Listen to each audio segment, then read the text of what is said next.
Okay, there we are. Another day, another video. Or exactly, it is actually another night. I'm in a studio. It is Sunday morning, 5 in the morning actually. And I've been thinking about some things, and I thought I might want to talk about it. And the question is that I'm gonna talk about is, do making art make us into better people on the personal level? On the grand level, probably. But as we have seen before in history, that great cultures with great art have fallen into total mayhem and catastrophe. So it's not an antidote for like communism or Nazism or extreme ideology like the early Christianity and Islam and stuff like that. So art is not really antidote against that. I think that is quite overrated actually. I think science has done way more. Science has done way more for creating a good society, a humanist society, than the arts. Now, they used to be the same because you have something called natural philosophy that used to be the mix between science and art and the aesthetics. Today it's more like put into different categories, which is sad really, because what shall I say? It removes the objective standard from the artist. I mean, art used to be like Leonardo da Vinci, and if you read Leonardo da Vinci, you will meet a person who is a humanist, which is creative in a scientific way, which is looking at the world pretty objectively. Basically, hundreds of years before they did that in Europe, they tried it out, of course, in classical culture and stuff like that. But I mean, if you, yeah, it's just beautiful. If you go back all the way back to the Stoics, Marcus Aurelius, Seneca, Epicurus, and all these people, high culture and people with high morals, and that was over 2,000 years ago. So I would say, well, if they could think like us or like the humanist back then it should actually not have been a problem for we avoiding all this mayhem. I mean, I looked at history, and in history is just mayhem. It is just, I mean, I've studied so much, so many things, and we are shocked about the gulags and the Auschwitz and these things.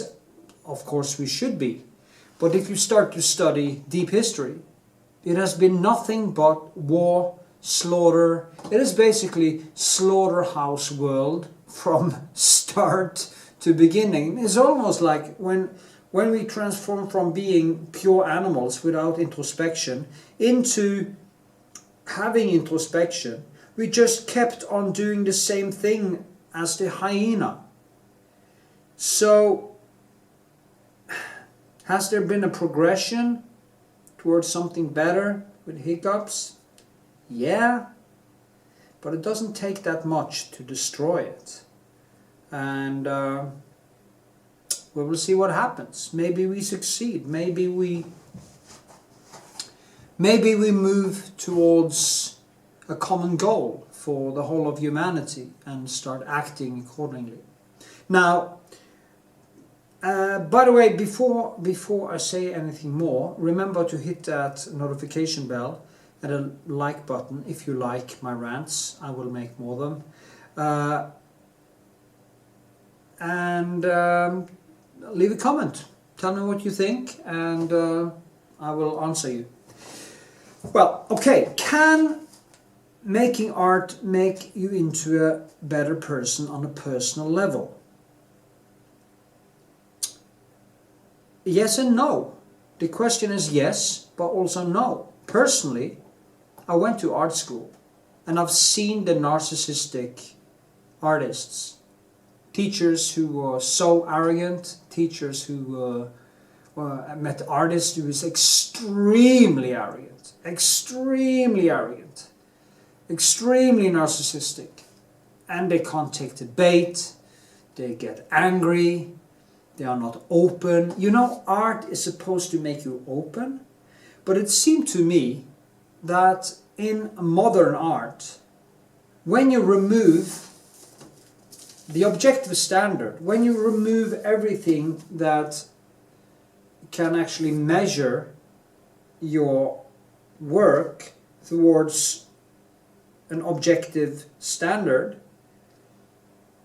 it leaves the door open for the extreme narcissist. And I have to say, being around in art galleries around the world and stuff like that, and I talk to artists, and I will say, mostly, I don't think making art makes people better.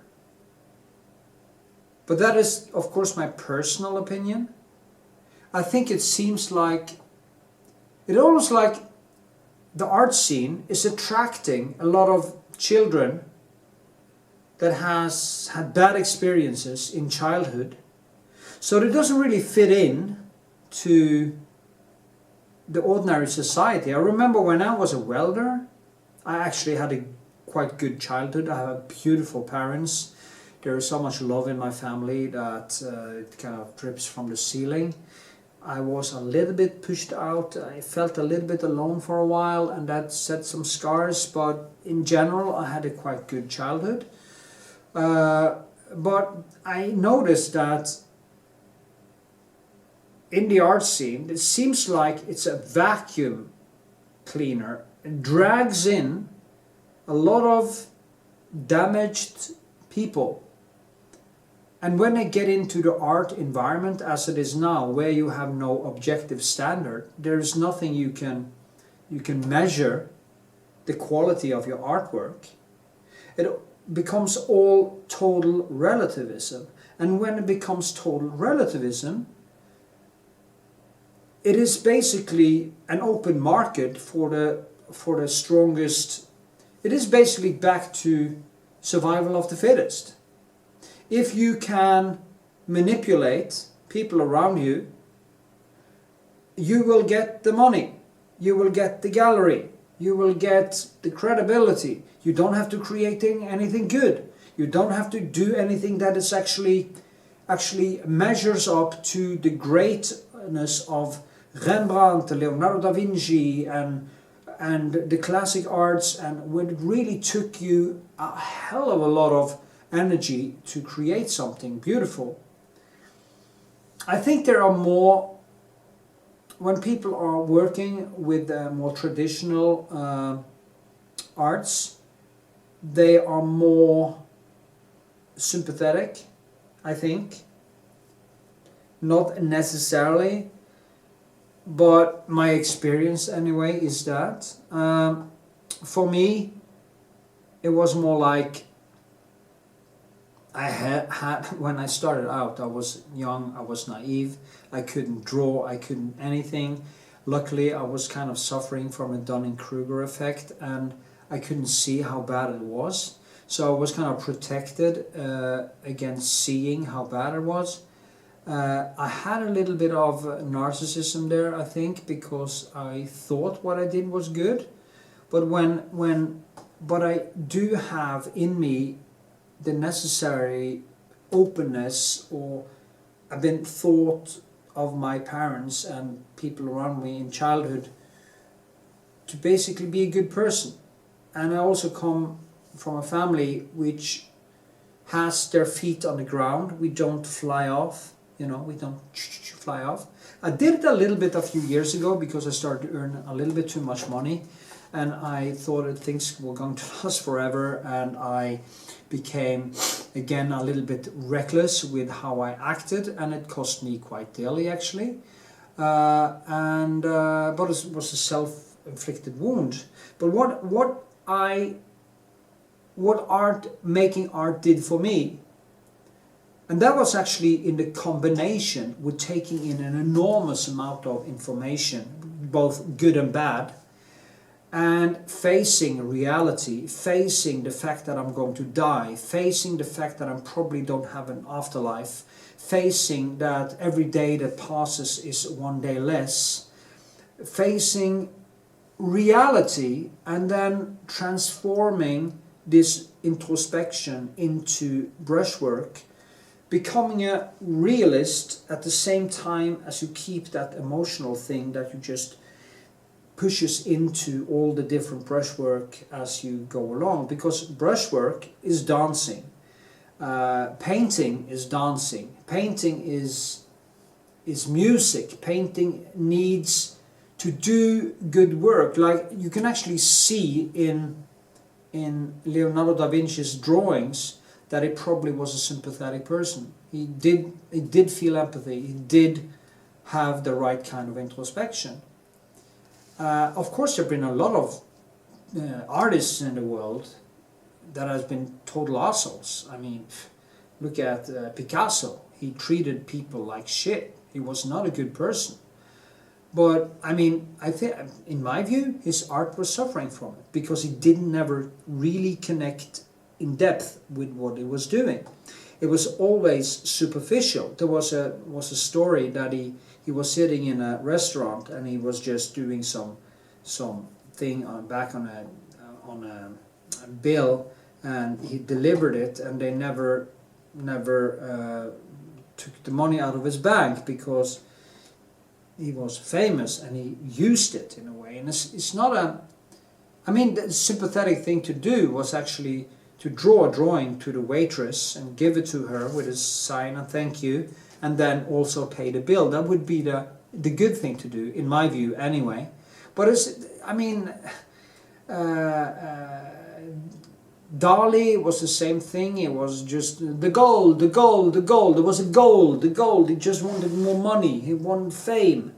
And you see this in artists today too. It's not really about the work. They are petty. They are narcissistic. I'm using that word a lot. They don't have their feet on the ground. So, and as I say in the beginning, the art scene, because of this relativism, gives room for the most vicious people, the most sociopathic people, maybe even psychopathic people, to shove actually people who are quite good at what they are doing, are really trying to do something good. They are able to shove these people away, and they are stealing all the attention. And you have of course, the art scene is full of vanity. It's a gigantic vanity project. Many of the customers are buying things because they want to show off. The gallerists want to bring in the things that makes the gallery look interesting for the other people who also are doing the vanity project, which is the media, which is the customers, which is all the other artists. Have you ever been to an art exhibition? Well, mostly, especially when it comes to the more conceptual art and stuff like that, most of the people there are the artists that is just there to talk the talk and walk the walk. And it's a serious problem. I think it's a serious problem. It's a problem for art, it's a problem for everyone who is actually trying to do good works. They really don't break through. And so in my view, the art scene is extremely cynical. And it doesn't really seem like doing art makes most artists artists not better, but actually gives them a way to become worse. It doesn't mean that it's all of them, but I have to say that in the art scene you have a very harsh environment, and you're a very lucky person if you meet other artists who are really, really open-minded, really self-critical, really haven't flown off into this narcissistic heaven, and yeah, I think it is a rare thing. But when art has the right effect, when art actually, and I will say almost in combination with realism and science, when art actually do connect you with a deeper level, or the artistic process connect you with a deeper level, with deep introspection, where all these things comes together with empathy, with sympathy, with knowledge, with being humble, being give people a compliment, for heaven's sake, and mean it. Don't do it if you don't mean it, but be a person who wants to help other artists. Be a person who have objective standards that nail you to the ground, to the floor, yeah. That you can't fly off. You are going to Rembrandt when you paint, or any other famous painter in history, and you look at what he's doing. You go to Leonardo da Vinci and look at his beautiful drawings. And if you do that, you combine it with, I would say, study Stoicism, Stoic philosophy, as I said in the beginning. I will also recommend that you listen to Jordan Peterson, 12 Rules of Life, and his lectures. They are brilliant. They will really open your mind. He's actually basically repeating what Marcus Aurelius and Seneca and these Stoics are saying, but it's also put into a different context. He actually used the Bible, and he used Pinocchio, the movie, in his lectures, and it's really brilliant how he kind of, and I'm an atheist, so for me in the beginning, the Bible, what the hell, that book is horrible, you know, but he does it in such a way that you actually can connect with other things in your life. You can actually see how you should think to evolve. So I think that also when you do create a work, when you do painting, when you go into the deep flow, deep flow, and you find this depth inside you, it brings with it thinking. You are also evolving the brain. You are connecting more neurotransmitters. But it mustn't be the short burst kind of art. It has to be the kind of art that is difficult, that bring you deep into flow. I bought this book. It's called Artists. I did it just for fun. I was in New York, and I think I bought it here. I don't remember. And I've been going through this book, and I noticed something, that all the art in this book, it's just called Artists. I can go through this book over every page. It is the same thing. It is conceptual art. Some guy who has some kind of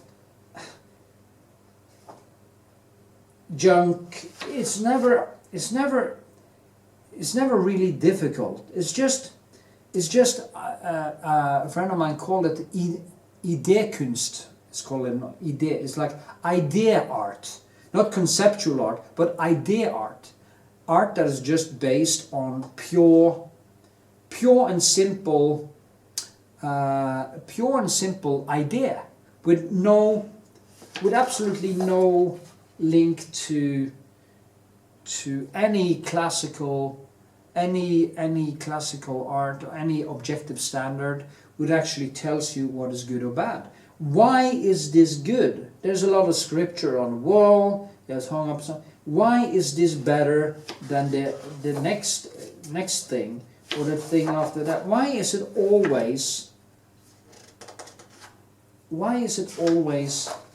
You know, this same thing here as it's the same tone, if you know what I mean. The conceptual art is the same tone. It's never about going deep, going into something that is really difficult. I just throw in a lot of stuff. I make up some basically noise, some rhetoric noise, and to justify it. And then I find this gallerist who is also struck by this vanity thing, and he picks it up and he finds some customer with a lot of money that has a big stake in being special, because if you have special kind of art, of course you can feel a little bit more special. And so it just goes on and on and on and on. I mean, give me a fucking break, okay? Same thing here. It's always this, it's almost a primal scream for attention. See me, see me, see me, see me, see me. And there is no real conversation. There is no... I mean, art today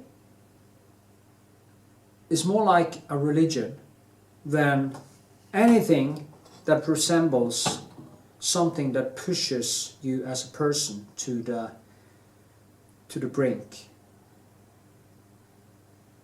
And to become for art to make you a better person, to make art to make you a better person, you have to be willing to go to the brink. You have to go beyond your comfort zone on every level. You have to learn the science. You have to learn how to do your art technically. You have to learn to think. You have to be honest. You have to be an honest person, or try to be an honest person. Because the problem with being an honest person is if you're not an honest person, it's really hard for a person who's not honest to know that he's not honest. He might feel it a little bit, but he won't really know it. So it's probably the hardest project of all, knowing that you are an honest person. And when I will say something good about myself. For once, I don't often do. I am an honest person. I know I'm an honest person. My friends know I'm an honest person. I think people can see in my paintings that I'm an honest person. It doesn't mean that my paintings are that good or technically good yet, as I would like to become. But there is some, even I can see, there is some honesty in the struggle that I put into my work. And people actually tell me this. There is something honest about your work. And it's not about a motif. It's not about the onion or the girl I'm depicting. It is something with the rawness of it. You know, I never actually learned to paint from anyone. I learned from looking in books. I learned to think from science. I've seen the worst things, I've seen the best things, I've seen the darkness, I've seen the light. And as I say, as human beings, we are the most beautiful thing there is in the known universe, as we know of anyway. And we can be, on the other hand, the most ruthless animal in the whole animal kingdom. amongst all the animals we know of, we are the most rootless one when we are becoming rootless. And that is because we know we are rootless. And that's what makes us different from the hyena and the chimpanzee and stuff like that. Now, so for art, creating art, to make you into a better person, it is not just enough to sit around and wiggle your pencil. You have to face your demons, you have to face yourself, you have to face reality, you have to basically lose everything so you can, through introspection and becoming humble, to then start building something new. And the artists that manage to do that, which is really hard, they can actually become better people while making art. I know this was a very long rant, and it's hard for me to pin it down in a way. I probably repeated myself 10 times. But if you have any comments, I would be happy to answer them. This is my coffee, this is my lifeline.